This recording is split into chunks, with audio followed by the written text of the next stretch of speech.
a 7 quilômetros de Porto Velho. Então, essa área era uma das áreas mais temíveis das pessoas que chegavam aqui na região, porque aqui morria todo mundo. Então, aqui nesse lugar, praticamente, nós descobrimos, aliás, através do Manuel, descobrimos o cemitério dos ingleses, do Banana Pet. Pet. O que é Banana Pet? O banana pet era a denominação que eles davam para um sítio ou um lugar que era cheio de bananeiras. Certo, mas Então, isso foi depois, né? não, Foi uma não, das era cheio fases. de Ah, bananeiras sim. na época, né? E inclusive tem uma pessoa que fala lá num livro que era perto da residência da primeira expedição, que era do Matheus, da primeira expedição, que era da Public Works, que era dos Quer ingleses. dizer, que é dos Que era ingleses, dos né? ingleses, começou por aí. Não quer dizer que não tenha mais gente Uhum. anteriormente, porque Santo Antônio, a Vila Santo Antônio já é mais antiga do que isso, né? E a outra vantagem E que a a gente... Public Works não colocou nenhum pedaço de trilho aqui, inclusive, né? Não, Ela não conseguiu 1972 não, colocar. não. Ela deixou, apenas fez um projeto, ia fazendo um projeto em O que loco. aconteceu é que Sim. quando a Collins chegou, eles descobriram, eles foram explorar o local, isso 6 anos depois, né? Eles chegaram e foram explorar o local e acharam as antigas residências do pessoal da Public Works, né? E muita garrafa de bebida, né? Sim, mas só uma Então, pergunta. A Public Works parece que deixou alguns barracões, assim, deixaram, não é? é isso que eu estou dizendo. Quando os Tá, Collins chegaram, eles fizeram uma exploração do local e foram detectadas essas casas, né? certo. E uma delas era do engenheiro Mas o que foi que residente. você descobriu das diferentes fases do Banana Pet ou Ah, sim. cemitério dos Do, ingleses? do Banana Pet é o seguinte, ele aparece em várias leituras de livros, de bibliografia da época, né? Certo. O Matheus comenta alguma coisa, que é da Public Works. Depois vem a Collins, tem um escritor que tem um livro que não é editado, ele apenas está numa biblioteca, que é o Hector Berne, que era Certo. um dos gerentes de uma empresa de navegação que fazia o transporte para Collins, de material, do Pará para cá. E depois vem os contos do Neville Craig, que fala muito Qual é o da... navio? O Qual o Ne... nome? Não, Ah, o não, é o Neville, não é o navio, Neville. Neville Neville, Craig, Neville. que agora aproveito para dizer o Que seguinte, nunca veio aqui. muita gente diz, Nunca. lê erradamente, inclusive vários historiadores, Ninguém. Historiador de quem? dizem, Publicam fotografias. houve um historiador que me citou o seguinte, quando o Neville Craig esteve aqui em Santo Antônio, Não, mentira, vamos mudar de ele não, historiador, porque essa não, aí vamos pular, vamos pular. mas ele não Tá? saiu do... Sim. Por isso é que o título do livro se chama Lembranças de uma malfadada expedição. O Neville Craig foi apenas um cronista, é como se ele tivesse feito a biografia de todo mundo que ele encontrou Aham. da Que Society da saíram Maria Mamoré, daqui, que foram para lá, né? e já estavam voltando, Tá e ele certo. entrevistou um por um. E aí ele É foi, belíssimo o livro, né? é um belíssimo livro, Ele saiu em 1907, foi publicado em né? 1907, Tá. antes de começar a terceira parte, digamos assim, que é o Farquhar. Então, Vamos voltar aos ingleses, vamos voltar aos então. ingleses. Os ingleses. Então, que eu acho assim, que a vinda dos ingleses na Public Works, houve uma confusão, uma briga muito grande. Inclusive Que parece o barco que afundou. os bolivianos, eles nos honraram com a dívida, entende? Aí eles faliram e existiu aí esse problema. não conseguiram. E a Public Works pediu o corte do contrato porque dizia que os homens deles morriam que nem mosca. Isso.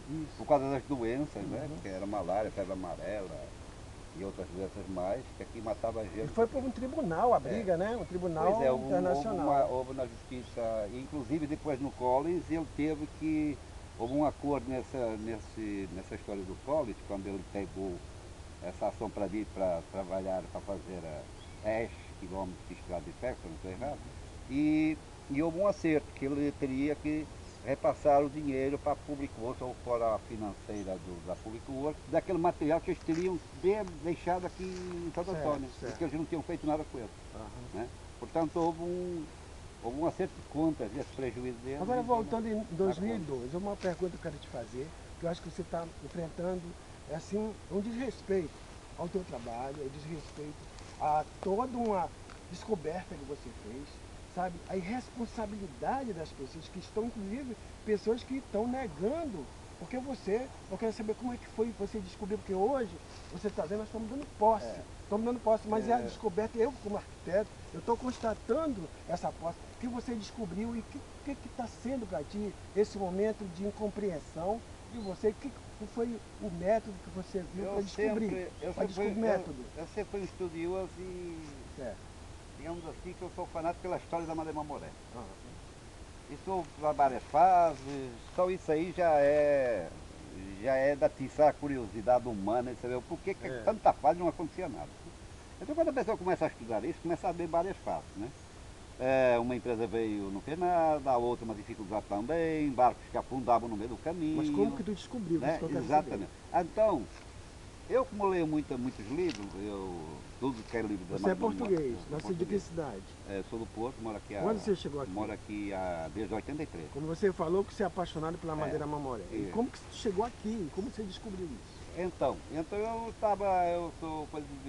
leio muito de biografia e de repente houve um texto do Westburn, que foi por acaso eu descobri esse livro, né? Digamos assim, estava oculto numa biblioteca lá de Harvard, se não estou errado.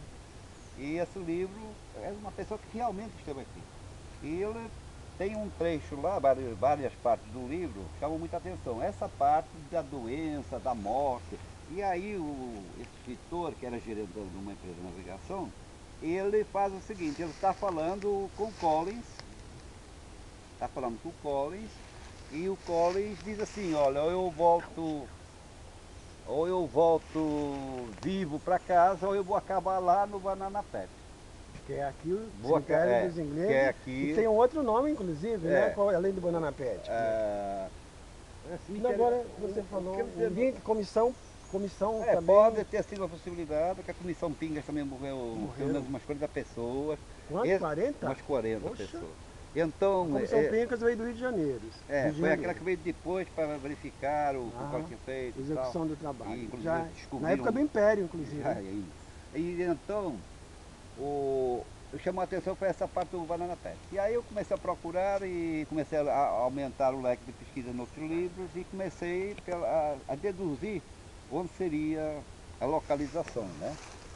Essa localização só podia ser perto da Cachoeira de Santo Antônio, porque ninguém, morrendo gente daquele jeito, a quantidade, e tendo em vista que naquela época não era só as doenças que matavam, os índios também atacavam, né? Então, esse cemitério, por motivos lógicos e logística, não podia ser muito longe da Cachoeira de Santo Antônio, né? Porque ninguém ia, né? Todas as vezes que morresse alguém e tivesse que andar quilômetros, né? Eles poderiam ficar lá também no cemitério, né? Mas todas as pessoas daqui do local dizem que aqui tinha bastante cruzes, né? Alguns anos atrás. Tem um testemunho de uma pessoa ali do cemitério de Santo Antônio, que falou que em 1976 ainda tinha mais ou menos umas 40 cruzes. Olha, na década de 70, do século passado. Exatamente, né? Tinha 40 cruzes. Depois, no mesmo dia, uma hora depois, a gente estando aqui na frente do cemitério do Banana Pet, parou um carro, também perguntaram para nós onde é que era o hotel antigo. O hotel antigo, né? Essa pessoa procurava o hotel antigo. E aí quando eu perguntei o que mais tinha nesta área, ele apontou justamente aqui para o cemitério antigo também. Então ele também tem conhecimento da existência do cemitério antigo, né? Além disso, hoje mesmo, a gente está aqui acompanhando as bandeiras e a localização do cemitério. A localização, ele tem a mesma característica do Candelária, não é? Você vai dizer, ele é um pouco mais elevado. O piso, ela é bem parecida. Alguém já comentou. Olha as bananeiras. As bananeiras. Já existe a bananeira. Existe muita bananeira porque depois, de 40 anos para cá, eles devastaram as bananeiras para plantar essa plantação do cupuaçu. Cupuaçu, Mas antes de ter essa plantação do cupuaçu, era tudo bananeira, né? E a gente pode chegar aqui, está aqui vendo. A gente está vendo aqui umas telhas antigas. Tem trilhos também, né? Aqui. Mais telhas espalhadas. Só não tem muita renda aqui. Cruzes que não estamos vendo. A gente está vendo várias ruínas de madeira, que é bom. Olha aqui, mano, o trilho aqui, ó. Trilhos. Aqui temos um trilho, temos aqui um pedaço. E olha a bitola do trilho, inclusive. Pois é. Essa que é o interessante. A bitola do trilho é 85 centímetros. Olha, dormentes também. Dormentes, né? São bem Gente, que fixos. absurdo, cara. Eles E tu são sabe que fixos. ainda agora uma pessoa falou que eles estavam arrancando pedaços de túmulos aqui, Pois jogando é, com aí tratores. hoje, agora mesmo, quando a gente está Aham. aqui fazendo a coisa, apareceu um senhor aqui, que trabalha aqui por perto, que mora aqui nesta área, que confirmou que realmente aqui era um cemitério. Sim. E que há uns tempos Ele viu, né? E ele viu, ele presenciou que há uns tempos atrás um trator arrastou um monte de coisa e inclusive as lápides tinha datas e tudo. Né? Olha só. Então, Já voltando, filmaste aqui? voltando à localização lá, né?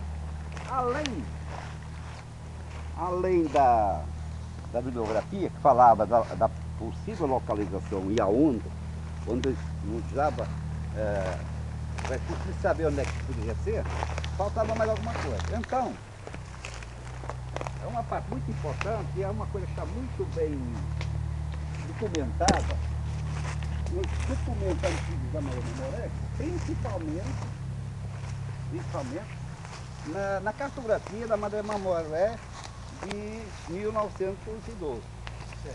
Eles têm mapas que se encontram, né, digamos assim, meio escondidos, perdidos naquelas gavetas da não são digitalizados, Mas eu quero uma pergunta, você vai ter que garimpar. Então, eu fui garimpar esses mapas e a minha sorte eu achei os mapas da Madeira Mamoré. A planta. As plantas, três mapas diferentes, em que mostra justamente Nesse local. Aí como é que você foi pro Google? Bem, isso aí eu entrei com um relatório, junto ao Ministério Público Federal. Já te deram resposta tudo isso? Infelizmente, já estamos com 3 meses. Sim. O IFAM, quando respondeu ao Ministério Público Federal, simplesmente pediu um prazo maior, porque o IFAM só tinha um arqueólogo, que ele estaria viajando por um mês, e pediu um prazo maior. Enquanto isso, foram continuando, né? Sim, mas aí ele deu uma outra resposta. Ele chamou que essa tua pesquisa era o quê? Aí agora, esses dias atrás, coincidiu. Olha um buraco. Aí chegou, aí agora esses dias, o Ministério Público Federal, inclusive houve a resposta oficial do IFAM ao Ministério Público. O que é IFAM? Instituto? Deveria ser o Instituto do Patrimônio Histórico e Artístico Nacional. Deveria, mas Deveria ser. Porque deveria. é o seguinte, a gente tem que se fazer a começar pela legislação. A legislação que criou o IFAM é para atender determinadas premissas.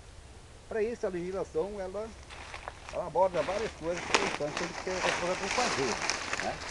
Agora, que é a Lei 6844, que reestruturou o IFAM em 2009 e que deu atribuições, portanto, uma conduta que eles deveriam seguir no país. Sim, mas só que aqui em Rondônia é impossível.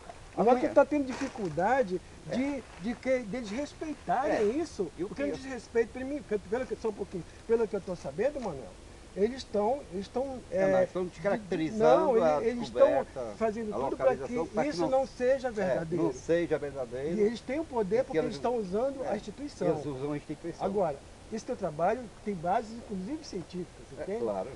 Eu gostaria, como arquiteto, eu vou aqui... Estamos aqui, testemunhos de pessoas... E nós estamos dando posse... O que é que será que está faltando mais? Nós mesmos escavar, tirar um coisa... Mas é proibido fazer isso. Pois é, esse é o problema. É proibido. Porque se eu pudesse escavar, já tinha escavado aqui um bocado de coisa, eu não entrava com o relatório, eu entrava com o corpo e punha em cima da mesa do superintendente do IFAM. Quem é o superintendente Rondônia? Tem em Rondônia superintendência? Olha, eu não sei sinceramente se ele é superintendente. Ele é superintendente. Mas tem uma equipe técnica também lá dentro. Mas ele é indicado político, né? O problema do IFAM é esse. Ele é indicado político. Ele não é da área da coisa, não é arqueólogo, não é arquiteto. A posição aí é uma posição de certa forma, está trazendo danos enormes, entende? Por uma pessoa que não tem a mínima competência para estar nessa instituição. O negócio dele é político, ele foi indicado politicamente, ele não tem carreira, não é de carreira de IFAM, ele foi posto lá por política para que as coisas acontecessem, né?